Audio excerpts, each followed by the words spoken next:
who lives in this really like small house, this little house on the edge of town with his family and all of his grandparents that have been in bed for 20 years. And he loves chocolate more than anything in the entire world. And he like gets one chocolate bar a year at his birthday, and he savors it for like 3 months. And then Mr. Wonka's factory is in his town, and it hasn't been open for like ever. And so then there's this contest where there are golden tickets inside the candy bars, and you have to find a golden ticket, and then you get to go to the factory on a day, and you get to have an entire tour, and then there's a gift at the end if you win.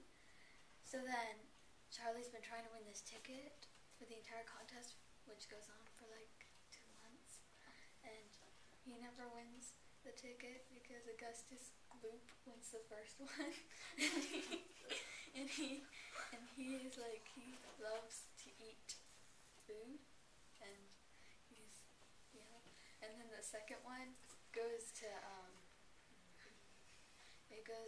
the Barusa Salt, whose dad is like really rich and he owns this peanut factory. So then she's been yelling at him to get her a ticket, so she finally got one. And then Violet Beauregard gets one because she usually chews gum, but she's switched to candy bars to win a golden ticket. And then Mike Teeve, yes, he's like obsessed with like video games and like guns and stuff, so he wins a golden ticket too. And then there's only one left, but then Charlie wins it.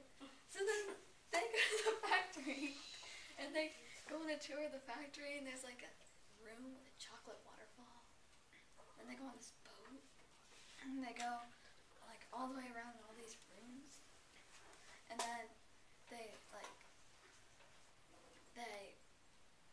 go around all these rooms, and all the children disappear. They all disappear like different ways, and then it's only Mike and Charlie left, and they all go in a glass elevator, and then Mike disappears, and then Charlie is the only one left, and then Mr. Wonka says that he wants Charlie to have his chocolate factory after he dies, so then he and his family move into the factory, and then it's a happily ever after. Author? Author, please. Being known as the best children's author in the 20th century, Roald Dahl didn't start out that way. He was born in Cardiff, Wales in 1916 to his Norwegian parents. When Roald Dahl was 4, his sister Astrid and his father both passed away within the period of 1 month. Roald Dahl started in Mada Cathedral School and later went to a series of boarding schools, an experience he didn't like.